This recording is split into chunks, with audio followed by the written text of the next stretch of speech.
Welcome to our YouTube channel. I am Dr. Moti Narayanan, Medical Director and Zoologist, Diagnostics Center, Villivakkam, Chennai. And today we are proud to have with us Dr. Major Nirmal Kumar, ENT surgeon, practicing in Villivakkam since 15 years. And he will be discussing a few words regarding allergic rhinitis. இந்த allergic rhinitis என்பதை ஒவ்வாமைன்னு சொல்லுவாங்க தமிழில். பல காரணங்களால் வரும். Like house dust, pollen grains, இந்த sometimes pets வளர்க்கும் போதும் அந்த டெட் ஸ்கின்ஸு ஏரில் வரலாம், டாக்ஸ் அண்ட் கேட்ஸ் வளர்க்கும் போதும். அப்புறமா கோல்டு எக்ஸ்போஷரு, அல்லது இந்த சில வெஜிடபிள்ஸ்லாம் வரலாம், கத்திரிக்காய்னால வரலாம், நான்வெஜிடேரியன் சாப்பிடும்போது சில பேருக்கு வரலாம், சிக்கன் அல்லது ஃபிஷ் சாப்பிடும்போது வரலாம், எக் ஒயிட் சாப்பிடும்போது வரலாம், சில ஃப்ரூட்ஸ்னால வரலாம். நிறைய காரணங்கள் இருக்குது இந்த ஒவ்வாமை கிரியேட் ஆகிறதுக்கு. ஸோ இதனால் என்ன ப்ராப்ளம்ஸ் வரும்னா, என்ன சிம்டம்ஸ் வரும்னா, ஒரு ரிப்பீட்டட் ஸ்னீசிங், அடுக்கு தும்பல் சொல்லுவாங்க, அது ஏற்படலாம். அப்புறமா stuff nose and running nose and red watery eyes, கண் ரெட் ஆகிட்டும் தண்ணி வடியும். So this are common symptoms for allergic rhinitis. Suppose இது க்ரானிக் ஃபேஸில் போகும்போது என்ன ஆகும்னா, சில காம்ப்ளிகேஷன்ஸ் க்ரியேட் ஆகலாம். Like nasal polyps, chronic sinusitis and miliary infections. Miliary infectionsனால் காதுக்குள்ளே இன்ஃபெக்ஷன் ஆகிட்டு சீழ் வரலாம். These are common symptoms for allergic chronic phase of allergic rhinitis. இது பற்றி more details doctor Nirmal will be discussing with you.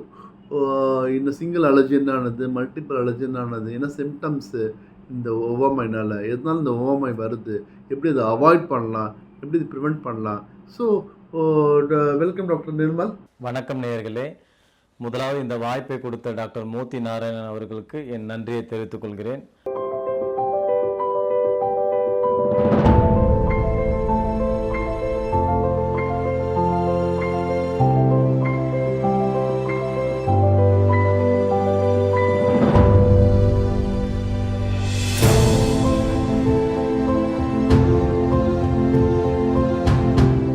நான் doctor major J Nirmalkumar, காது மூக்கு தொண்டை நிபுணர்.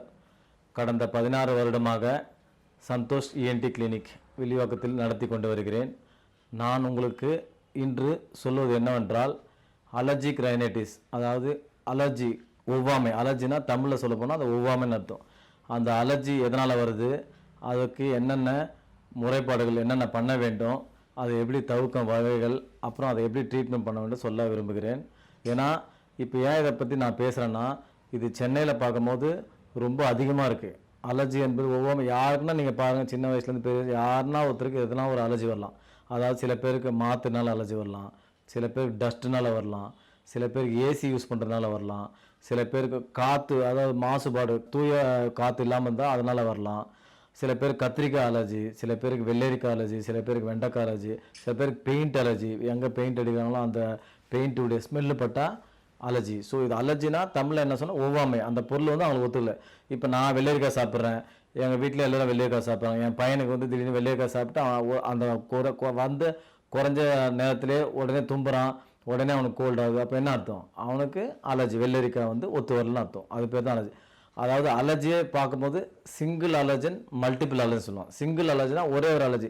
சில பேர் கத்திரிக்காய் சாப்பிட்டா அலர்ஜி வரும், அந்த கத்திரிக்காய் நிறுத்தி பாருங்கள், ட்ரீட்மெண்ட் ஓவர், சரியாயிடும். மற்ற எல்லா பொருளும் சாப்பிடலாம். ஆனால் சில பேருக்கு மல்டிபிள், சில பேரில் நிறைய பேருக்கு மல்டிபிள் அலர்ஜி.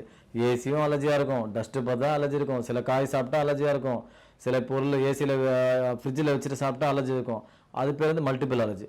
அந்த மல்டிபிள் அலர்ஜி ட்ரீட்மெண்ட் பண்ணுறது அவ்வளோ ஈஸி கிடையாது, ரொம்ப கடினம் தான்.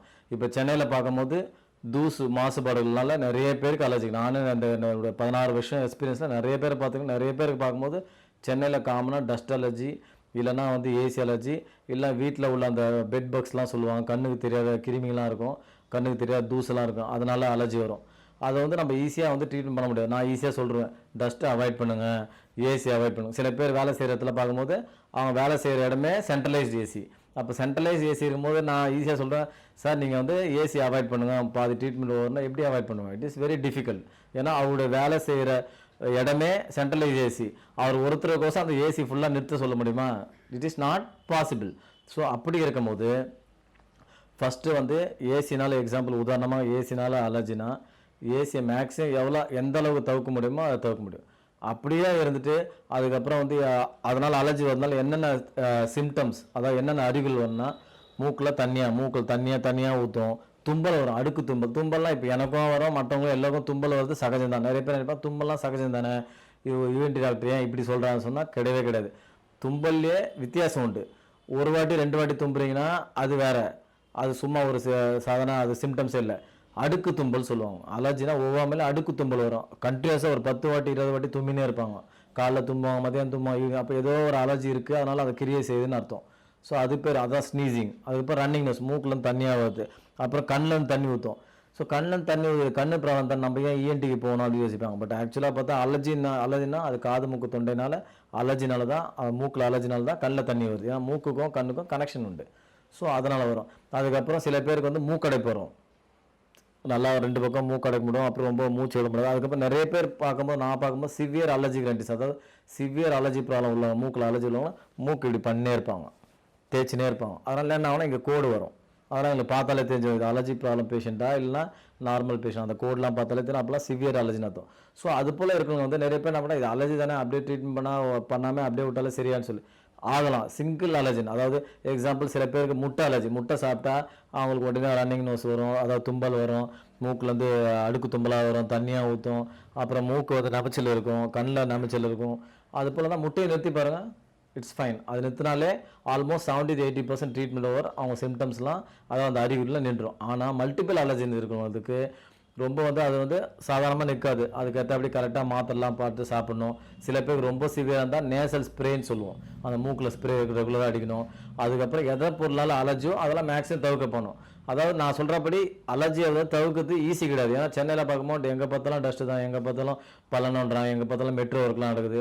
அப்போ டஸ்ட்டை எப்படி அவாய்ட் பண்ண முடியும்? ஸோ அதனால் மேக்ஸிமம் எந்த அளவுக்கு அவாய்ட் பண்ண முடியுமோ அந்த அளவுக்கு நீங்கள் அவாய்ட் பண்ணிங்கன்னா சிம்டம்ஸ் தடுக்கலாம். அதே போல் சிவியராக இருந்துச்சுன்னா நீங்கள் காது மூக்கு தொண்டை டாக்டர்லாம் பார்த்தீங்கன்னா அப்போ அவங்க பார்த்துட்டு அதை எக்ஸாமின் பண்ணிட்டு அதுக்கேற்றபடி மாத்திரை, அதாவது அலர்ஜிலே எங்களுக்கு வந்து வித்தியாசம் உண்டு, மைல்டு, மாட்ரேட், சிவியர். அப்போ ரொம்ப சாதாரணமாக இருக்குது இல்லைன்னா ரொம்ப சிவியராக இருக்குது அப்படின்னு சொன்னால் அதுக்கேற்றபடி ட்ரீட்மெண்ட். சாதாரணமான அலர்ஜி கிரைனைட்டிஸ் இருந்துச்சுன்னா, அதாவது மூக்கிலலாம் நமிச்சல் வந்து ரன்னிங் நோஸ், ஸ்னீசிங்லாம் இருந்துச்சுன்னா அப்போ வந்து அதுக்கேற்றபடி நாங்கள் மாத்திரை கொடுத்தோம்னா அது கண்ட்ரோல் ஆகும். இல்லை ரொம்ப மாட்ரேட் அளவு இருந்துச்சுன்னா ஓரளவுக்கு மாத்திரையும் ஒரு ஸ்ப்ரேவும் கொடுத்தா நல்லா கண்ட்ரோல் ஆகும். இல்லை ரொம்ப இன்னும் சிவியராக சொன்னால் ஸ்ப்ரே மாத்திரையும் அடிச்சுட்டு அதுக்கு எந்த பொருளாலும் அலர்ஜியோ அதை அவாய்ட் பண்ணும்.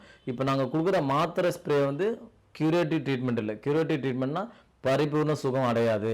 எந்த பொருளால் அலர்ஜியோ அதையும் தவிர்க்கணும். அதே போல் இந்த மாத்திரை ஸ்ப்ரேயும் போடும். ஏன் மாத்திரை ஸ்ப்ரே போடணும்? அந்த சிம்டம்ஸ்லாம் கம்மியாகும். அதே போல் நீங்கள் மாத்திரை ஸ்ப்ரே போடாமல் நிறைய அலர்ஜன் இருக்குது, அப்போ நிறைய மல்டிபிள் அலர்ஜன் உள்ளே போக போக அலர்ஜன் என்பது ஆன்டிஜன், நம்ம பாடியில் இருக்கிறது ஆன்டிபாடி.